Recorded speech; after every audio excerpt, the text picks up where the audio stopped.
Bismillahirrahmanirrahim. Alhamdulillahirrabbilalamin.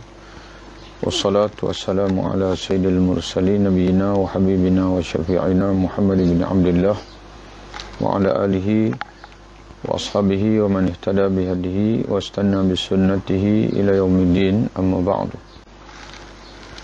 InsyaAllah pada pagi ini kita akan memulakan pembacaan matan yang baru, yaitu matan Aqaidul Islam wa Usulul Ahkam lil Imam An-Nawawi rahimahullah.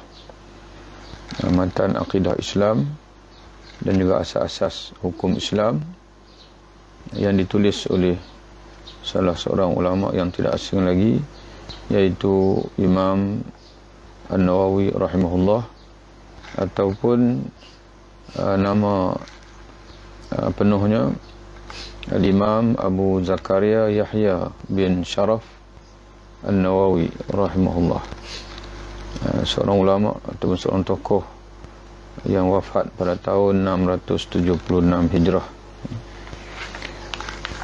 Matan ini sebenarnya berkenaan dengan akidah, tetapi turut memuatkan keseluruhan ilmu fardu ain. Ilmu fardu ain merangkumi akidah, fiqh dan juga tazkiyah ataupun tasawuf. Oleh kerana pembacaan kita ini adalah pembacaan matan akidah, dan sebelum ini kita telah pun selesai membaca dua matan, iaitu matan Al-Mursyidah dan juga matan Aqidah Al-Imam Al-Hamawi. Dua matan yang ringkas. Hari ini matan yang ketiga insya-Allah, dan kita ada lagi keseluruhan semua 8 matan. 8 matan makna kita ada lagi 5 matan insya-Allah. Qal musannif al-Imam Yahya ibn Sharaf An-Nawawi rahimahullah wa nafa'ana Allah bi 'ulumihi fi darain amin. Bismillahirrahmanirrahim. Alhamdulillahi rabbil alamin. Dengan nama Allah.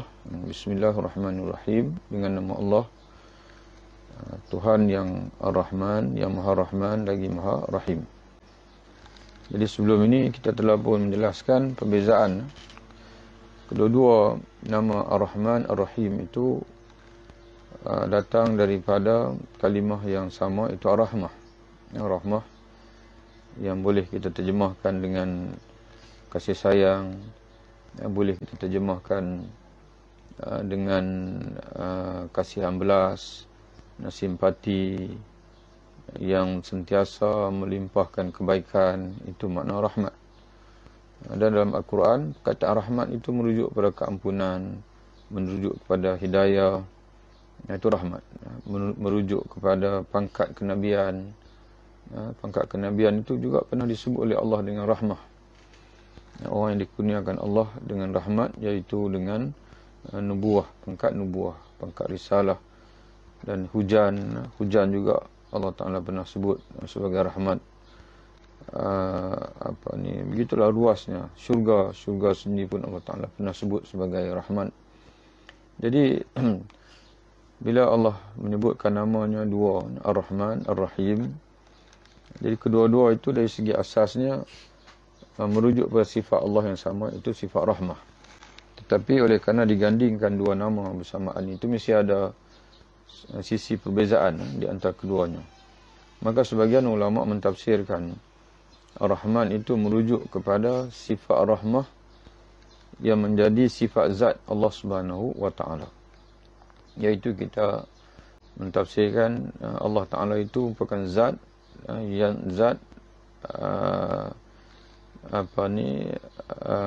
yang bersifat dengan rahmah, yang senantiasa sejak daripada azali dia bersifat dengan sifat rahmah, kasih sayang yang melimpahkan,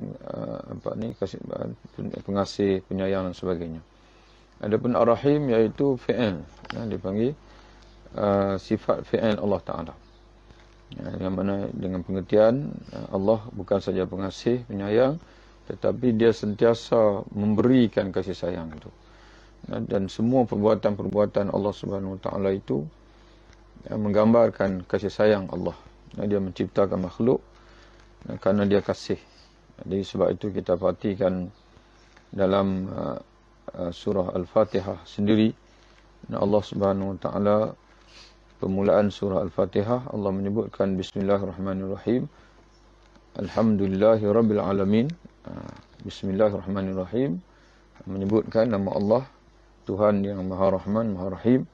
Kemudian disebut selepas itu Alhamdu, segala pujian, segala sanjungan, segala kebesaran hanya layak bagi Allah Subhanahu Wa Taala kerana Rabbil Alamin, kerana dialah Tuhan pencipta dan pentadbir sekalian alam. Dan setelah itu disebut sekali lagi Ar-Rahmanir Rahim, diulang sekali lagi Ar-Rahmanir Rahim. Jadi kata sebagian ulama menggambarkan seolah-olah Allah SWT ingin memberitahu kita bahwasanya alam ini dia wujud selain daripada dengan kekuasaan, iaitu Rabb. Daripada Rabb itu kekuasaan, maka dia juga wujud dengan Rahman, dengan sebab rahmah. Kerana selepas Rabbil Alamin, Allah Rabb, Tuhan pencipta sekalian alam, disebut selepas itu iaitu yang Maha Pengasih, Maha Penyayang, Ar-Rahman juga Ar-Rahim. Ya, sebagian ulama mentafsir menyatakan bahawa Ar-Rahman itu merujuk kepada rahmat Allah yang umum, yang merangkumi sekalian makhluk. Maka ditafsirkan oleh Imam Al-Baghawi, Ar-Rahman itu sama makna dengan Ar-Razak, Tuhan yang Maha memberi rezeki. Di mana cara Allah mencurahkan kasih sayangnya kepada alam ini, kepada makhluk di bumi ini, iaitu dengan dia memberi rezeki tanpa mengira, tanpa Allah mengira sama ada hamba itu taat ataupun tidak. Tapi Ar-Rahim pula merujuk kepada rahmat Allah yang khusus, orang-orang yang dia pilih, orang yang dia pilih, iaitu yang dipilihnya untuk diberi hidayah, diberi taufik, dan seterusnya di akhirat nanti dipilihnya untuk diberi syurga olehnya. Itu sedikit kita menyebutkan tentang makna rahmah dan juga makna Ar-Rahman Ar-Rahim. Alhamdulillahirabbil alamin. Segala puji milik Allah, Tuhan sekalian alam. Segala puji milik Allah, Rabb, Tuhan Rabbul Alamin, Tuhan Rabb, Rabb iaitu pencipta, pentadbir, yang mendidik alam ini. Dia mencipta dan dia mengasuh alam ini sesuai dengan tujuan masing-masing. Wal aqibatu lil muttaqin, kesudahan yang baik. Kesudahan yang baik itu adalah milik orang-orang yang bertakwa kepada Allah Subhanahu Wa Taala, iaitu kebahagiaan di dunia ini, ketenteraman hidup, selamat daripada la khaufun alaihim wa lahum yahzanun, selamat daripada kebimbangan, kedukaan dan sebagainya. Dan begitu juga kesudahan yang baik, yang kekal dalam makna kekal abadi. Kebahagiaan yang kekal abadi lil muttaqin adalah milik orang-orang yang bertakwa kepada Allah Taala. Wala udwana illa 'alal zalimin. Tiada pemusuhan yang melainkan terhadap orang-orang yang zalim, iaitu orang yang melakukan tidak sewajarnya, termasuk orang-orang yang kufur dan juga mensyirikkan Allah Subhanahu Wa Taala. Hanya kepada orang itu saja Allah mengisytiharkan pemusuhan dengan mereka. Jadi kerana itu asal-asal kehidupan ini adalah rahmah, dan Allah tidak akan mengubah situasi rahmah itu menjadi azab, melainkan manusia itu sendiri yang mengubah. Sebab itu bila kita membaca satu ayat dan membaca satu ayat Allah Subhanahu Wa Taala, Inna Allah la yughayyiru ma biqaumin hatta yughayyiru ma bi anfusihim. Dalam surah apa itu? Dalam surah Al-An'am. Sesungguhnya Allah tidak mengubah satu kaum melainkan mereka sendiri yang mengubahnya. Selalu kita mentafsirkan Allah tidak mengubah nasib. Jadi tafsiran itu agak berbeza dengan tafsiran para ulama dalam tafsir, di mana mereka menyatakan Allah tidak mengubah keadaan aman yang ada pada satu kaum itu, melainkan mereka sendiri yang mengubahnya menjadi sengsara, iaitu dengan kekufuran mereka, dengan maksiat mereka dan sebagainya. Jadi berdasarkan kepada ayat ini dalam tafsiran para ulama, selama mana kita beriman kepada Allah, kita taat, maka selagi itu rahmat Allah akan menaungi kita, akan meliputi kita, tak akan berubah sehinggalah kita sendiri yang mengubahnya. Dan kita sendiri yang mengubah keadaan rahmat itu menjadi azab, menjadi hukuman ditimpa Allah. Kerana kita sendiri yang bermula mengisytiharkan pemusuhan dengan Allah, dengan mengkufurinya, dengan mengingkarinya, maka akhirnya Allah menimpakan azab pada kita. Jadi sebab itu Allah Ta'ala dalam mata ini menyebutkan wala udwana illa 'alal zalimin, dan tiada pemusuhan melainkan terhadap orang-orang yang zalim, dan termasuk zalim itu adalah syirik kepada Allah Ta'ala. Wassalatu wassalamu ala sayyidina Muhammadin khatamin nabiyyin wa imamil muttaqin. Salawat dan salam kita pohonkan dari Allah Subhanahu wa Ta'ala agar dilimpahkan ke atas pengulu kita Nabi Muhammad sallallahu alaihi wasallam yang menjadi penutup sekalian nabi dan pemimpin golongan bertakwa, imamul muttaqin. Jadi tuan-tuan sekalian, kita tak nak hurai lebih panjang kerana kita pengajian kita ini dari segi manhajnya adalah manhaj untuk kita memfokuskan untuk memahami matan. Adapun syarah itu menjadi tanggungjawab masing-masing lah untuk belajar dengan lebih luas. Kerana apa yang kita ingin lakukan itu adalah semata-mata pendedahan kepada matan. Cuma kita ingin sebut menjadi satu adat dan tradisi para ulama. Mereka akan mulakan penulisan mereka dengan 3. Yang pertama, bismillah. Dan yang keduanya, memuji Allah, tahmid. Yang ketiganya adalah salawat. Yang ketiganya adalah salawat. Dan kita pun sama jugalah dalam majlis yang kita lakukan. Jangan kita tinggalkan 3 ini sebagai pembuka majlis kita.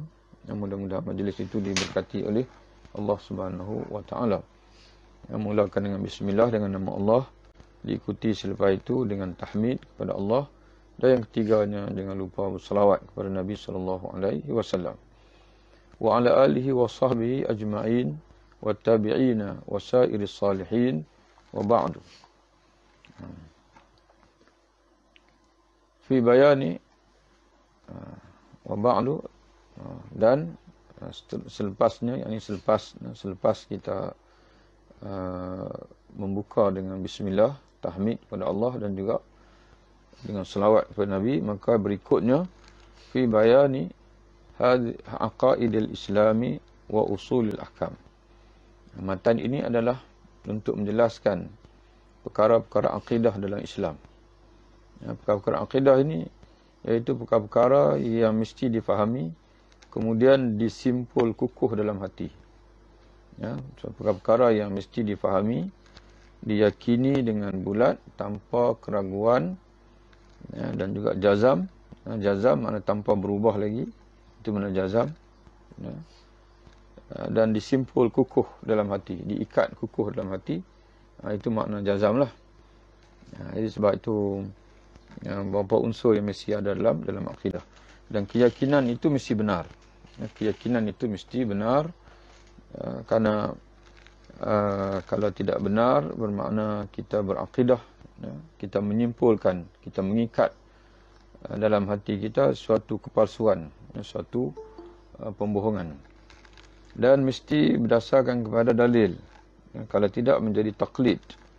Dalam kata orang lama, orang yang bertaklid dalam akidah ini tidak akan sempurna. Akidah yang tidak akan sempurna dan tidak akan sunyi daripada tergugat dengan da'iyah dan sebagainya. Maka sebab itu mesti berdasarkan kepada dalil, iaitu dalil naqli, dalil syarak, Quran hadis, dan juga dalil akli, dalil akal dipanggil. Karena Allah SWT sendiri memerintahkan kita orang Islam ini merenung. Afala yanzuruna ilal ibili kaifa khuliqat. Apakah mereka tidak merenung, melihat dan merenung kepada unta bagaimana diciptakan Allah. Wa ila samai kaifa rufi'at.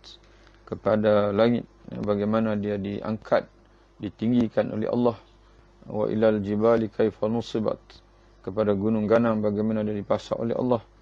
Wa ilal ardi kaifa sutihat, kepada bumi bagaimana dia dihampar oleh Allah Subhanahu wa taala. Jadi sebab itu menjadi satu kesalahan yang besar apabila ada orang yang menganggap bahwasanya akidah ini memadai untuk diisbatkan dengan hujah-hujah naqli, Quran hadis saja. Tidak. Akidah ini mesti juga dengan renungan, dengan merhati kekuasaan Allah Subhanahu wa taala di alam ini. Jadi sebab itu para ulama menyimpulkan ayatullah. Ayat apa makna ayat? Ayat itu alamat. Ayatullah, alamat-alamat. Itu ayatullah. Kita berjumpa dalam Quran di mana berjumpa dengan ayatullah. Ayatullah maknanya alamat-alamat yang menunjukkan kepada manusia, tanda-tanda yang menunjukkan kepada manusia kekuasaan Allah Subhanahu wa taala. Kekuasaan Allah di alam ini. Ada dua tanda kekuasaan Allah. Tanda kekuasaan Allah itu ada dua cabang. Satu dipanggil ayatullah al-Quraniyah. Ayat-ayat Allah yang merupa wahyu yang dia turunkan, iaitu Quran. Bacalah mana-mana ayat Quran, saya kita akan mendapati bahwasanya ayat-ayat itu adalah daripada Allah, bukan daripada Nabi Muhammad SAW. Kita renung, kita tahu. Dan mustahil manusia boleh mengungkapkan dengan bahasanya, dengan balaghahnya, dengan makna yang tepat, yang merentasi zaman. Yang banyak ayat-ayat Al-Quran yang hanya faktanya itu dapat dibuktikan pada zaman saintifik pada hari ini. Dan satu lagi ayatullah al-kauniyah. Kalau tadi ayatullah al-Quraniyah, satu lagi adalah ayatullah al-kauniyah. Ayat-ayat Allah yang merupa al-kaun. Al-kaun adalah kejadian. Kejadian Allah di alam ini. Ini memerlukan manusia memerah otak dan menggunakan segala kemampuan yang ada pada otak manusia. Apa kemampuan yang ada pada otak manusia? Yang di antaranya ialah kemampuan untuk at-takhayyul. Mana dia berkhayal, menggambar kekuasaan. Bagaimana dikatakan kekuasaan itu? Itu kemampuan al-hifz, untuk mengingati. Kemampuan untuk dipanggil melakukan perbandingan, dipanggil qiyas. Kemampuan untuk mengambil ibrah dan sebagainya. Itu semua kemampuan yang ada pada akal itu membawa para ulama dalam menetapkan hujah-hujah akidah ini. Maka menyatakan kita kena gunakan dua-dua sekali, hujah-hujah akal dan juga hujah-hujah naqli, akli dan juga akli. Wa usul ahkam, dan juga asas hukum dalam syariat Islam. Ini keistimewaan yang ada dalam matan akidah Imam Nawawi, kerana dia tidak hanya menyentuh tentang akidah, tetapi juga di sana ada usul hukum yang juga wajib diyakini. Kalau dinafikan bawa pada kekufuran. Nanti kita akan tengok usul ahkam, perkara dalam fiqh yang menjadi usul, yang kalau dinafikan maka akan membawa natijah yang sama seperti mana seseorang itu menafikan persoalan-persoalan yang berkait dengan akidah. Awal wajibin al-mukallafi, perkara pertama yang wajib dilakukan oleh seorang mukallaf, ma'rifatullah ta'ala, mengenal Allah. Ma'rifatullah itu mengenal Allah Subhanahu wa ta'ala. Wahia, bagaimana dikatakan mengenal Allah itu? Kata dia, iaitu mengenali Allah sebagai mawjudun laisa bima'dumin. Zat yang mawjud, yang ada, laisa bima'dumin, dan bukan zat yang tiada. Jadi ini dalam akidah Imam Nawawi ini, dia gandingkan siap-siap sifat yang mesti bagi Allah, yang mana akal kita Allah sebagai zat Tuhan, akal tidak boleh menerima kalau sifat-sifat itu tidak ada, dan pada yang sama mustahil kalau maknanya berlaku sebaliknya. Sifat yang wajib dengan makna mesti. Sifat yang wajib bagi Allah, makna yang mesti. Hukum akli, makna akal akan menyatakan mesti, tidak boleh, tidak logik kalau tidak ada sifat dan demikian pada Allah. Maka sifat yang wajib bagi Allah itu adalah ada, wujud, sifat wujud, dan lawannya ialah tiada. Di dalam matan akidah Imam Nawawi ini digandingkan siap-siap. Selalunya para ulama akan sebut dulu 20 sifat yang wajib bagi Allah. Kemudian setelah itu barulah disebut pula 20 sifat yang mustahil bagi Allah Subhanahu wa taala. Tapi dalam matan Imam Nawawi ini digandingkan siap-siap. Jadi mengenali Allah sebagai zat yang ada, sebagai zat yang wujud, yang ada, laisa bima'dubin, bukan zat yang tiada. Qadimun, yang bersifat qidam, sedia ada. Sedia ada iaitu kewujudannya tidak ada permulaan.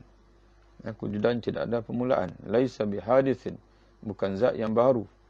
Yang baru itu yang diciptakan. Muhdas, yang dulunya tidak ada, setelah dia diciptakan barulah dia ada.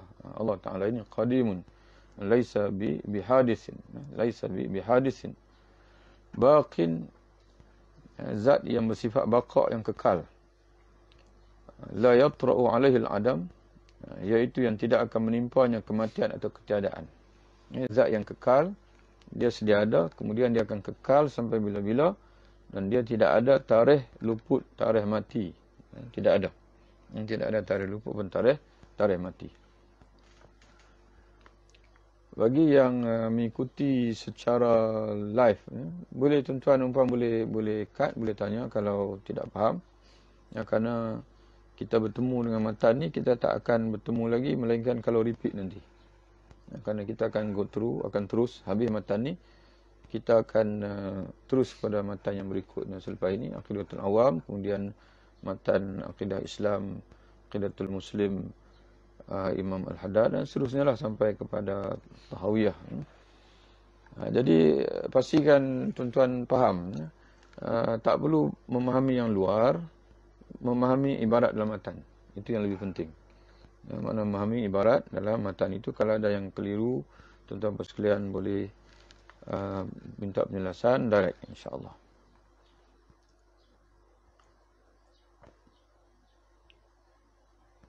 Mukhalifun lil hawadisi, yang berbeza dari segala yang baharu. Mana berbeza dengan makhluk. Itu maknanya berbeza kerana dia Rabb, dia Tuhan, pencipta makhluk. Maka dia tidak sama dengan lil hawadis yang baharu, iaitu makhluk. La syai'a yumasiluhu, iaitu tidak ada sesuatu pun yang menyerupainya. Sebagaimana Allah Ta'ala menyebutkan dalam ayatnya, laisa kamisli syai'un. Tiada yang serupa dengannya sesuatu pun. Tiada sesuatu pun yang serupa dengannya. Okay. Qa'imun binafsihi, yang berdiri dengan sendirinya. Maknanya dia tidak bergantung kepada makhluknya. Sebab itu para ulama Asy'ariyah menyatakan bahawa Allah tidak bertempat. Karena kalau Allah itu bertempat, makna Allah bergantung kepada tempat. Yang kalau tidak ada tempat itu makna dia seolah-olah macam hilang pergantungan. Jadi sebab itu qa'im binafsih, Allah itu berdiri dengan sendirinya. Dalam bahasa nama, dalam nama Allah, iaitulah Al-Ghaniyyu, Tuhan yang Maha Kaya. Tuhan yang Maha Kaya. Jadi Allah Ta'ala, kalau kita menyatakan Allah itu berada di atas, dan kita tidak mentafsirkan sama ada tafsir secara jumlah, secara umum, ataupun tafsir secara dipanggil tafsili, maka kita mengisbatkan Allah itu berada di atas. Jadi persoalan sekarang ni, atas itu makhluk atau tidak? Maka jawapannya sudah tentu makhluk. Kerana dia, kalau kita kata dia bukan makhluk, makna dia jadi sendiri. Dia sama dengan sifat Tuhan. Jadi jawapannya atas itu, jihatul atas itu bukan makhluk. Jadi kalau kita menyebabkan bahawasanya Allah Ta'ala itu berada di atas. Dan di mana Allah sebelum dia menciptakan atas? Jadi di mana dia? Adakah dia berada di bawah? Jadi sebab itu kata Asy'ariyah, walaupun di sana ada ayat Allah menyebutkan semastawa al-arsh, Allah beristiwa atas arasy, Allah berada di langit, ayat yang boleh difahami, ya amin tuman fis sama' dan sebagainya. Kita mengakui sebagaimana yang disebut oleh Allah Subhanahu Wa Taala, ya, tetapi bukan maksud di atas, yang bukan maksud di langit. Ya, Allah Taala menyatakan bahawa Allah beristiwa di atas arasy, tapi bukan makna Allah menetap di atas arasy. Habis makna apa itu? Wallahu a'lam. Itu salafus salih. Itu as-salafus salih. Itu yang mereka sebut daripada mazhab at-tafwid. Nah, Allah beristiwa di atas arash. Ya, adakah Allah menetap di atas arash? Maknanya tidak. Karena perkataan menetap itu perkataan yang makna bertempat. Dan mazhab Asy'ariyah menyatakan bahawa Allah tidak bertempat. Kalau Allah bertempat, dia tidak qiyam bi nafsih. Nah, jadi habis makna apa itu Allah beristiwa atas arash? Wallahu a'lam. Yang tafwid, kita menyerahkan maknanya kepada Allah Subhanahu wa taala. Karena laisa kamisli syai'un, karena dia tidak serupa, tidak sama dengan sesuatu. La yahtaju ila mahallin au mukhassis, dan dia juga tidak berhajat pada zat yang mentakhsiskannya, yakni menentukan kewujudannya. Ya, karena dia sedia ada, dia sedia wujud. Dan tapi semua kejadian yang ada di alam ini, dia berlega di antara ada dengan tiada. Ya, manusia kita ni boleh ada, boleh tiada.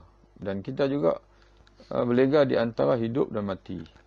Ada yang wujud tapi mati, macam batu-batu dan sebagainya. Ada yang berlega di antara kaya miskin, dan berlega di antara senang susah. Jadi siapa yang menentukan kita hidup bukan mati? Siapa yang menentukan kita senang tidak susah? Maka Allah Ta'ala. Ya, Allah Ta'ala. Maka Allah yang mukhassis, yang mentakhsiskan pada ketika itu. Jadi bermakna kita sudah tidak kaya lagi sebab segala keinginan kita tertakluk kepada zat yang mentakhsiskan salah satu sifat yang bertentangan tadi. Hendak ada atau hendak tiada, hendak kaya atau miskin. Maka dipanggil kita makhluk ini bergantung kepada Allah yang mentakhsiskan melalui iradahnya itu. Maka kita sudah tidak kaya kerana kita berhajat, memerlukan kepada zat yang lain yang mengadakan kita. Tapi Allah Subhanahu Wa Taala, dia maha dipanggil maha kaya. Dia tidak perlukan kepada, dia sedia ada, dan sedia ada dalam keagungan. Yang sedia ada dalam keagungan itu yang disebut Al-Kabir, Al-Azim, Al-Muta'al dan sebagainya.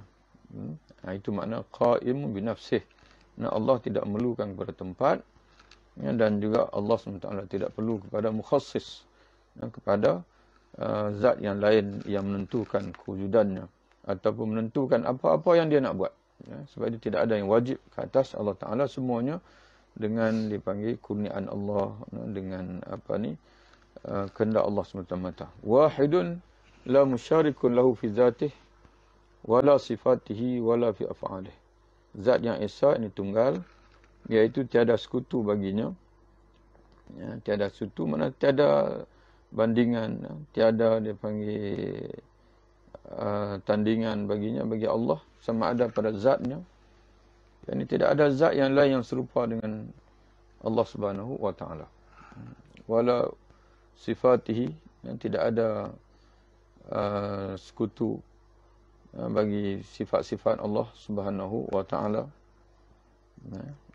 Allah Maha berkuasa, berkuasanya Allah itu tidak sama dengan berkuasanya makhluk-makhluk yang lain, dan tidak berbilang-bilangnya sifat Allah dalam jenis yang sama pada zat Allah.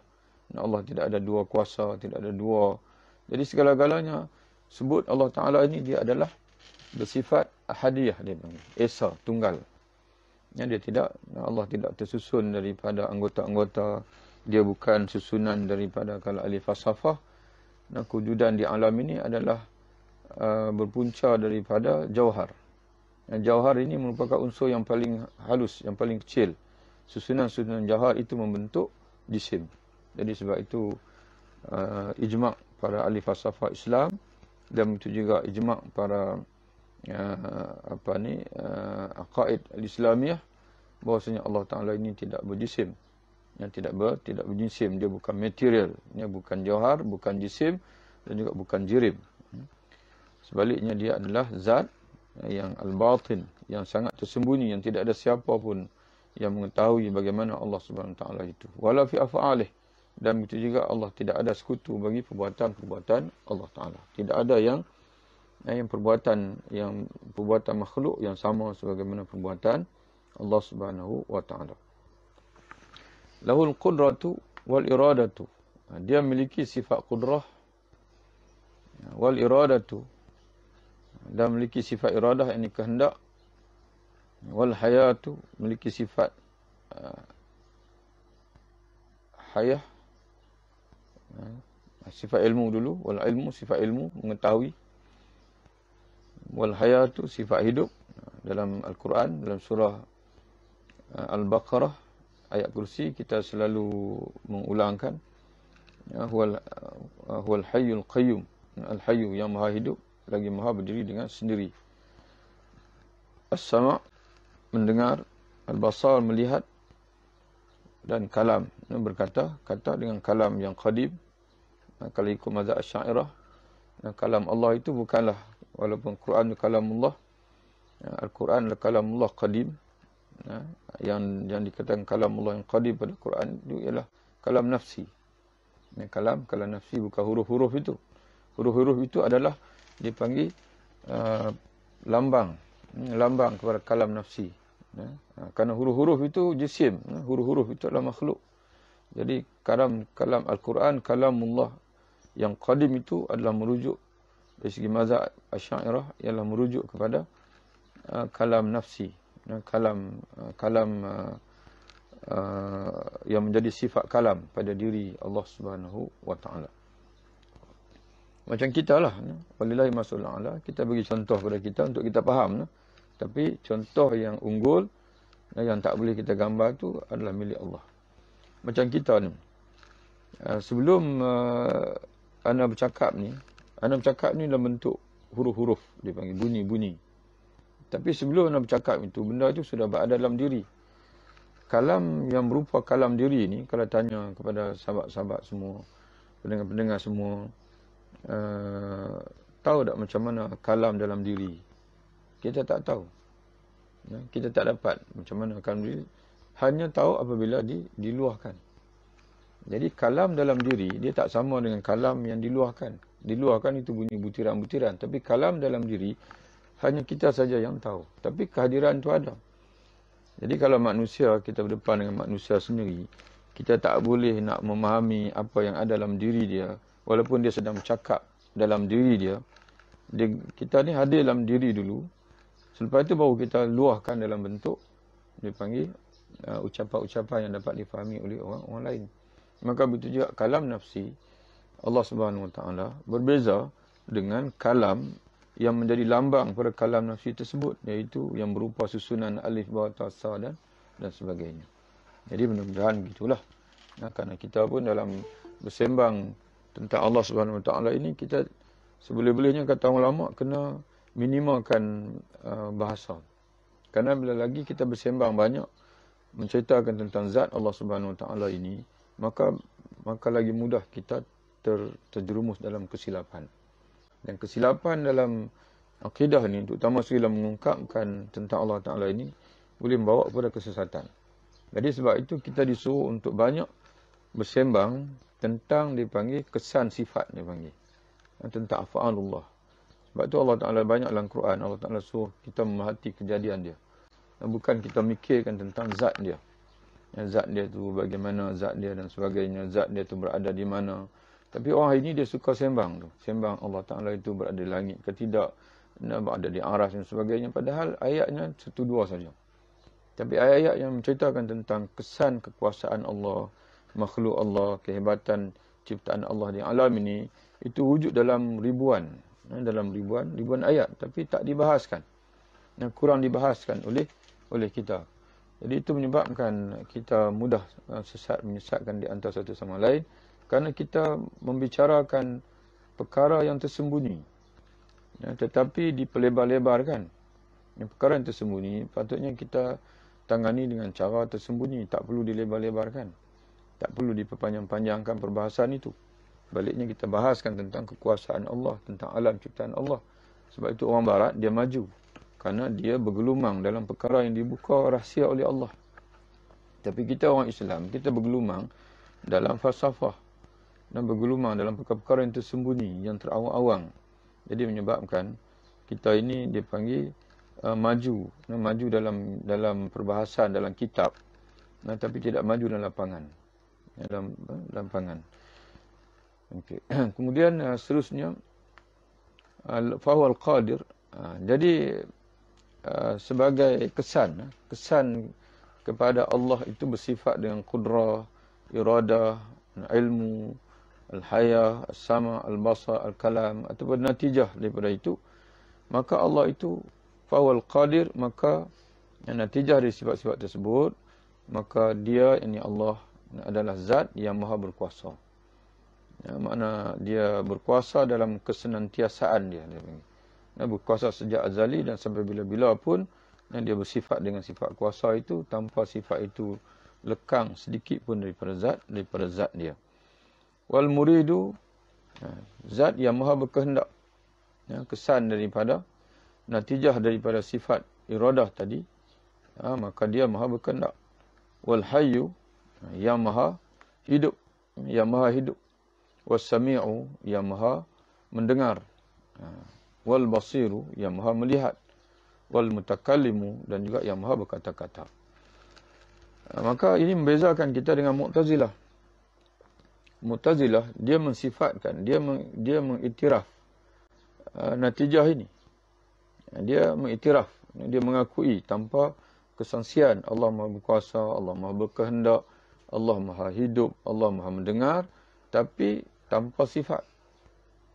Tanpa sifat tadi. Sifat ma'ani tadi ni, Mu'tazilah menolak. Kata dia kalau Allah itu berbilang-bilang sifat dia, maka itu sudah tidak tinggal, bersusun-susun. Pada zat Allah Ta'ala itu bersusun-susun, dia panggil. Bersusun sifat. Maka dia tidak tunggal lagi. Walaupun dia tunggal dari segi munfasil, tapi dari segi muttasil, bila kita meletakkan menyusun sifat-sifat atas zat dia, maka dia panggil, dikatakan Allah itu, kata mereka begitu. Tapi kita kata, yang kita sebut itu adalah makna. Makna, bukan kewujudan. Bukan dipanggil kewujudan yang berasingan, tapi makna-makna yang wujud pada dipanggil zat Allah Subhanahu wa Ta'ala itu. Yang tidak terpisah daripada zat sebenarnya. Yang tidak terpisah daripada zat. Jadi ala kulli hal, sebab itu para ulama yang muhaqqiqin, maka menyatakan bahawa hatta dalam istilah ini pun sebenarnya, perbezaan di antara Ahlussunnah dan Mu'tazilah pun, dia boleh dikatakan perbezaan dari segi kita kata yang tidak boleh kita menganggap mereka kufur. Yang tidak boleh menganggap mereka, hatta kita nak menganggap mereka dalalah, mereka sesat pun kita perlu renung. Kerana mereka mengakui Allah Maha Berkuasa, Allah Maha Berkehendak. Cuma satu saja, kerana mereka berlebihan dalam menggunakan akal, sehingga akan apabila mereka melihat, mereka menolak Allah Ta'ala itu bersifat. Walaupun mereka mengakui Allah Ta'ala Maha Berkuasa, tapi mereka menolak berkuasa dengan sifat. Sebaliknya, mereka menegaskan Allah SWT itu berkuasa dengan zat. Allah Maha Berkuasa dengan zat dia, Allah Maha Berkehendak dengan zat dia, bukan dengan sifat dia. Tapi kata ulama Ahlussunnah wal Jamaah, termasuk Al-Asy'ariyah, di sana terlalu banyak ayat Allah dan juga hadis-hadis Nabi yang menyatakan tentang sifat-sifat Allah. Maka kalau kita menafikan Allah itu bersifat, seolah-olah kita menafikan banyak ayat-ayat Allah Subhanahu wa Ta'ala yang mengisyaratkan bahasanya Allah Ta'ala itu memiliki sifat-sifat kesempurnaan. Arsala bifadlihi ar-rusul, dia dengan kurniaannya mengutuskan para rasul kepada umat manusia. Allah mengutuskan rasul dengan kurniaan. Tapi Mu'tazilah menyatakan Allah wajib mengutuskan rasul. Allah wajib. Kalau tidak, dia tidak adil. Dia tidak adil. Tapi Ahlussunnah wal Jamaah menegaskan arsala bifadlihi rusul. Dia ini Allah Subhanahu wa Ta'ala mengutuskan bifadlihi, dengan kurniaannya. Dengan kurniaannya para rasul untuk menyampaikan wahyunya kepada manusia. Wa tawallahum bi'ismatihi iyahum. Amma la yaliqu bihim fahum ma'sumuna minal saghair wal kabairi qabla an-nubuwati wa ba'daha. Dengan pemeliharaannya terhadap mereka, itu yang dikatakan maksum itu. Yang maksum itu makna terpelihara. Rasul-rasul ini terpelihara. Dengan pemeliharaannya terhadap mereka, dia menjaga mereka dari sebarang perkara-perkara yang tidak layak dengan kedudukan mereka sebagai utusannya. Maka dengan pemeliharaan Allah itu, para Rasul adalah hamba-hamba Allah yang maksum, yang terpelihara. Terpelihara dari segala dosa, sama ada yang kecil maupun yang besar, sebelum kenabian mereka dan juga selepas kenabian mereka. Itu makna maksum. Jadi wajib kita Ahlussunnah wal Jamaah mengiktikadkan bahwasanya para rasul, bukan sahaja Nabi Muhammad SAW, dan semua rasul dan juga semua para nabi, mereka adalah maksumuna, iaitu orang-orang yang terpelihara. Terpelihara itu daripada apa? Daripada dosa. Dosa kecil sajakah, dosa besarkah? Dosa kesemua sekali, sama ada dosa kecil ataupun dosa-dosa yang besar, para nabi dan rasul adalah terpelihara. Munazzahuna an kulli munaffirin tab'an kal juzami wal ama. Begitu juga mereka dijauhkan Allah dari sebarang penyakit atau kecacatan pada fizikal yang dapat melarikan orang dari mereka seperti penyakit kusta dan buta. Jadi sebab itu para ulama menolak cerita berlebihan tentang sakit Nabi Ayub AS. Sehingga akan dikatakan busuk, berulat dan sebagainya.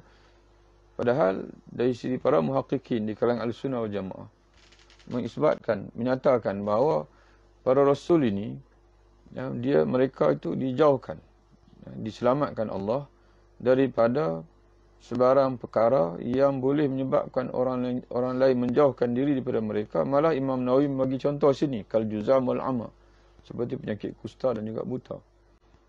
Tapi cerita yang berlebihan itu yang datang daripada Israiliyat, yang ditokak tambah itu menggambarkan seolah Nabi Ayub AS ini sakitnya itu begitu teruk, sehingga kan orang tidak mau hampir, berulat dan sebagainya. Itu semua tidak layak dengan fungsi seorang Nabi yang perlu menyampaikan dakwah kepada orang lain. Jadi sebab itu kita dalam masalah yang berkait dengan Allah, Rasul atau agama itu sendiri perlu kita bersandarkan kepada perkhabaran ataupun hadis-hadis yang sahih. Wa yankihuna ya'kuluna wa yashrabun. Mereka makan, minum dan juga berkahwin. Ini sifat-sifat yang harus bagi Rasul. Sifat-sifat yang harus bagi Rasul. Boleh berkahwin, minum dan juga makan. Wa hum afdalul khalqi 'ala al-itlaqi wa tafdilin wa tafsilin fil malaikah. Mereka adalah makhluk Allah yang terbaik secara umum berbanding dengan semua makhluk, dan secara khususnya, secara tafsirnya berbanding dengan para malaikat. Jadi para malaikat menjadi perbahasan ulama. Kalau sekalian makhluk yang lain secara umum, dan para manusia lah yang paling baik. Para nabi dan rasul adalah makhluk yang paling baik. Tapi bila digandingkan dengan malaikat, maka di sana ada perbincangan daripada alim ulama. Apakah rasul-rasul di kalangan manusia ini lebih mulia daripada malaikat? Lebih afdal, lebih mulia daripada malaikat? Maka jawapannya adalah di sana malaikat dia ada dua kategori. Satu kategori malaikat biasa, dan ada kategori dia panggil malaikat-malaikat yang utama seperti Jibril dan Mikail, Israfil dan sebagainya. Jadi para nabi, tanpa ada khilaf di kalangan ulama, para rasul mereka lebih mulia daripada malaikat yang biasa. Tapi adakah mereka lebih mulia juga daripada malaikat-malaikat yang lain seperti Jibril dan sebagainya? Maka kata ulama, adapun Nabi Muhammad SAW, maka dia lebih mulia daripada Jibril itu sendiri. Jadi tidak ada khilaf di kalangan ulama. Nabi Muhammad lebih mulia daripada Jibril itu sendiri. Karena dalam peristiwa Isra dan Mi'raj, Jibril sampai satu tahap saja. Bila nak naik ke atas untuk bertemu dengan Allah, maka Jibril membiarkan Nabi untuk menaiki sendiri. Itu menunjukkan bahawa Jibril Rasulullah lebih afdal daripada malaikat Jibril itu sendiri. Kemudian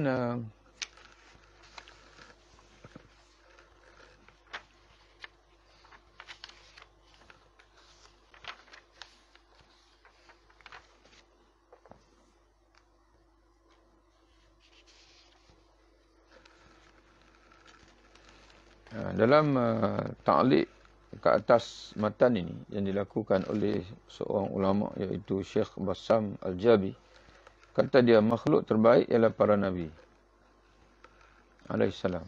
Diikuti ketua-ketua para malaikat iaitu Jibril alaihissalam,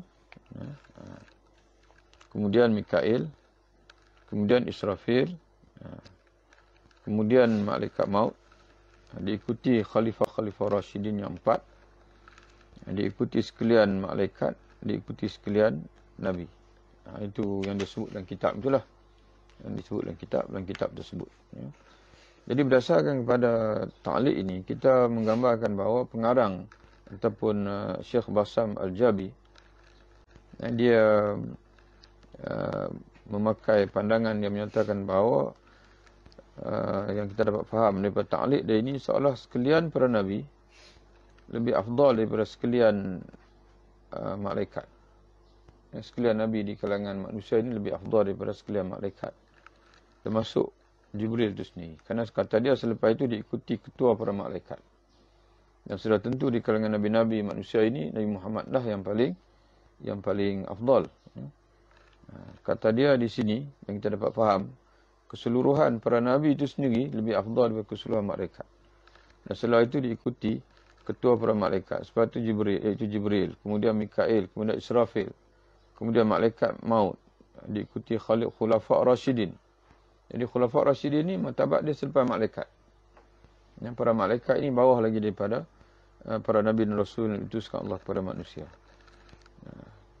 Khulafa' Rasyidin pula keutamaan dia Sayyidina Abu Bakar, Umar, Osman, Sayyidina Ali. Kemudian setelah itu diikuti sekalian malaikat, diikuti sekalian manusia. Diikuti sekalian manusia. Okey. Itu sebenarnya terdapat perbahasan yang cukup luas di kalangan alim ulama sendiri. Apakah rasul-rasul yang biasa di kalangan manusia ini lebih afdal daripada malaikat? Itu perbahasan. Tapi yang tidak diragui lagi bahawasanya Nabi Muhammad SAW lebih afdal hatta daripada malaikat Jibril sendiri. Hatta daripada malaikat Jibril sendiri. Ya. Wa 'alal kull wa hum afdalul khalqi 'ala itlaq wa tafsil fil malaikah wa 'alal kulli man khatama Allah bihi nubuwah wa nasakha syar'uhu asy-syara'i'a nabiyina Muhammad SAW. Paling tinggi, ini kita sebut tadi lah. Paling tinggi di antara semua mereka, mana semua makhluk Allah merangkumi manusia, malaikat, para nabi dan sekalian malaikat. Paling tinggi di antara semua mereka ialah Rasul yang mana Allah menutup pangkat kenabian dengan kedatangannya dan syariat yang dibawanya menasahkan, memansuhkan syariat-syariat Rasul terdahulu, iaitulah Nabi kita Muhammad sallallahu alaihi wasallam. Wa ashabuhu khairul qurun, dan sahabat-sahabat baginda adalah sebaik-baik kurun, generasi. Yang sebaik generasi. Wa afdaluhum, dan yang terbaik di kalangan sahabat ialah Abu Bakar, summa Umaru, summa Utsmanu, summa Ali ridwanullahi ta'ala alaihim ajma'in. Orang yang terbaik di kalangan sahabat baginda ialah Abu Bakar, kemudian Umar, kemudian Utsman dan seterusnya Sayyidina Ali radhiyallahu anhu. Semoga Allah melimpahi redha-Nya ke atas semua mereka. Itu dipanggil pentingnya matan-matan sebegini. Supaya kita boleh dipanggil sekurang-kurangnya benda itu kita dapat fahami dengan mudah, kerana benda perkara ini dipanggil benda-benda yang kita sebut ilmu-ilmu yang asas dalam kehidupan kita. Dan kita tak berlebihan meletakkan martabat seseorang. Mana yang lain daripada mereka lah. Yang lain daripada mereka. Tak perlu terlalu mengagungkan. Sebab dalam matan-matan akidah ni sudah menyebutkan bahawa yang lain-lain itu tidak disebut pula matan. Yang lain pun tak disebut pula matan. Selain daripada disebut tadi adalah khairul qurun, kurun yang terbaik sahabat. Wa asbu khairul qurun. Sahabat-sahabat baginda adalah sebaik-baik kurun. Jadi yang tak boleh kita sentuh ataupun yang berhak untuk kita puja, kalau kita nak pujalah, kalau mana kita nak agung-agungkan, nak jadikan sebagai idola sungguh-sungguh, itu ialah para nabi, terutama Nabi kita Muhammad SAW, nabi-nabi yang lain, dan para malaikat Allah, para sahabat, ya, dan juga sahabat-sahabat besar. Yang lain itu biasa-biasa sajalah. Yang lain itu, ya, tak perlu, tak masuk dalam matan akidah. Dan kalau orang pertikaikan pun jangan marah sangat. Contoh macam kita ada satu tokoh yang kita sangat agung-agungkan. Contohnya lah idola kita. Tiba-tiba ada orang mengkritik dia. Mana kita biasa saja. Kerana dia maknanya walaupun dia ada kelebihan, tapi dia tidak masuk dalam mana-mana akidah. Tapi kalau seseorang itu dia mengkritik Nabi Muhammad, wajib kita pertahankan. Dia mengkritik Jibril, wajib kita pertahankan. Dia mengkritik Sayyidina Abu Bakar, wajib kita pertahankan. Mana pertahankan dia, bukan pertahankan dia lah. Mana pertahankan orang yang dia kritik. Dia mengkritik Abu Hurairah, kita pertahankan. Kita jawab. Ya. Tapi kalau dia mengkritik orang lain, biasalah. Ya. Dia mana bukan biasa tu makna boleh. Maknanya kita, reaksi kita pun tak perlu keterlaluan untuk kita memarahi dia dan sebagainya. Kerana mungkin dia ada guru dia sendiri yang dia rasa lebih rajih pandangan daripada guru kita. Wa nu'minu bi jami' ma akhbarana bihi ala lisani Muhammadin sallallahu alaihi wasallam kal malaikati wal kutubi samawiyyati was su'ali wal ba'si wal hasyri wa haulil mawqifi wa akhdhi as-suhufi wal wazni wal mizani was sirati was syafa'ati wal jannati wan nar. Jadi kita berhenti di situ. Ya, InsyaAllah nanti kita lebih kurang hampir sejam, 2 minit lagi nak cukup sejam. Jadi kita bajet masa kita dalam setengah jam, 40 minit, sejam gitu saja. InsyaAllah pembacaan matan kita. Dan kalau tuan-tuan dan puan ada bahagian-bahagian yang tak dapat memahaminya, boleh kita tuan-tuan kemukakan. Mudah-mudahan kalau ana nampak dia panggil penjelasan, dia akan jelaskan. Kalau tidak nampak pun kita tangguh, nanti kita akan cari insya-Allah. Ya, yang penting tumpukan kepada memahami matan. Tumpukan memahami matan dan pastikan kandungan matan ini, kalau kita tak hafal sekalipun, kandungannya itu ada dalam kefahaman kita dan juga menjadi keyakinan kita. Kerana dia akidah. Akidah ini suatu benda yang difahami, diyakini, kemudian disimpulkan, diikat kukuh dalam hati, dan kita mati di atas akidah ini. Dan kita mati di atas akidah Muslim ini, akidah mukmin ini, yang telah diputuskan oleh ulama-ulama kita, khususnya al-Asy'ariyah, mazhab Asy'ariyah. Inilah akidah kita. Inilah akidah kita dalam mengenal Allah, mengenal Rasul, dan selepas ini mengenal ad-din, mengenal agama, insya-Allah. Wallahu a'lam bissawab. Okey.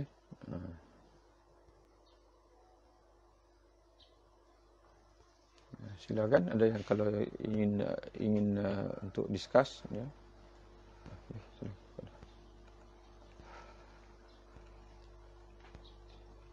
Okay, masuk dalam talian, ya.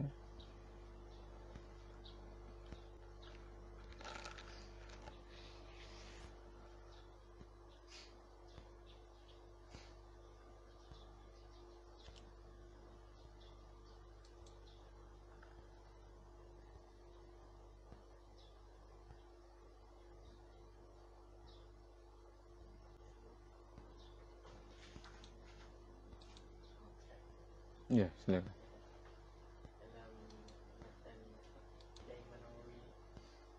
Ya. Oh, terpadam kan ni? Terpadam kan? Sekejap. Okey, boleh tak? Okey, masih dah. Okey, silakan. Macam mana?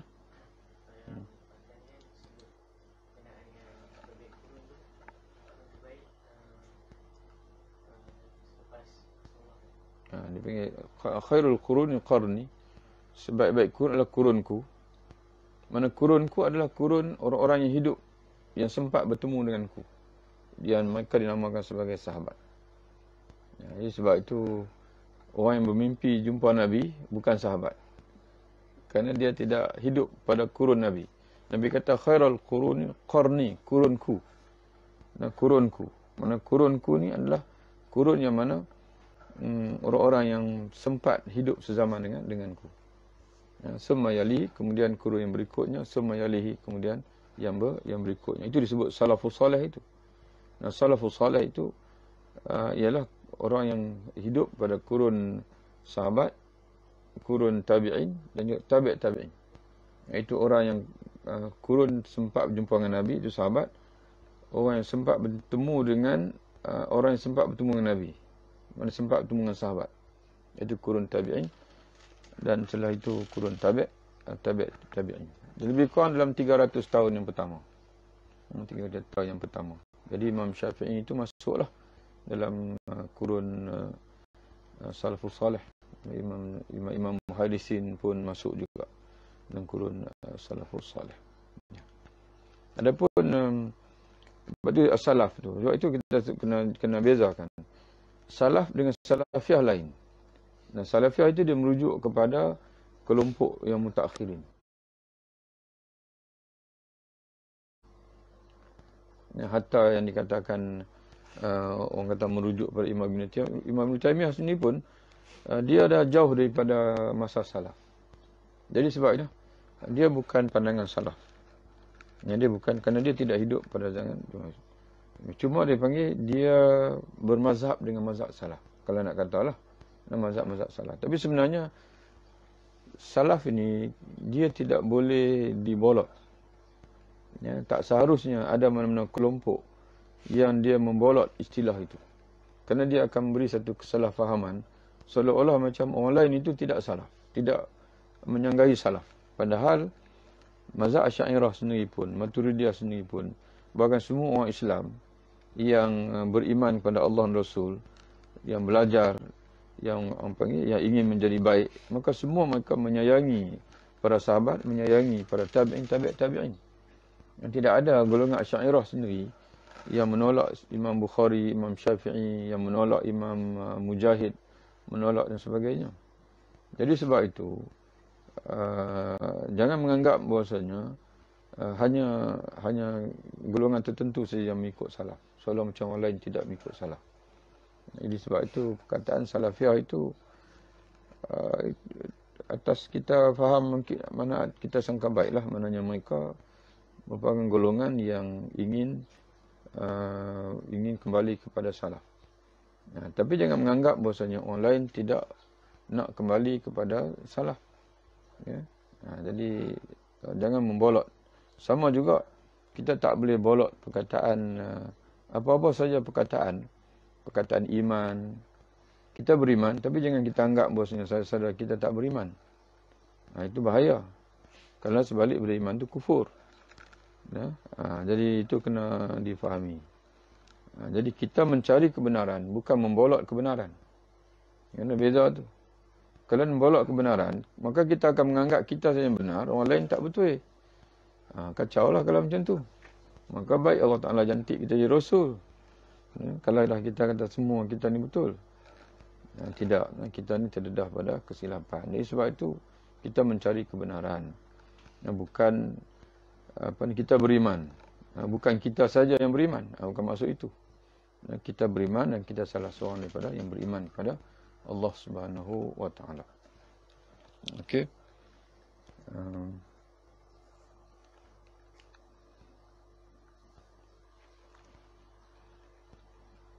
Ada yang lain lagi? Okey, insya-Allah. Okay.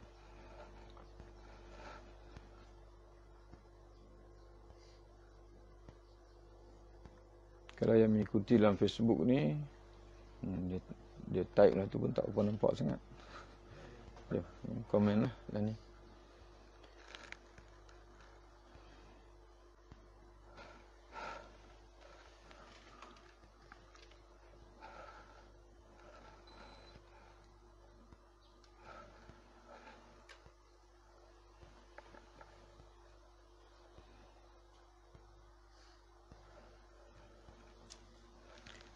Okey, kalau begitu kita mungkin tamatkanlah.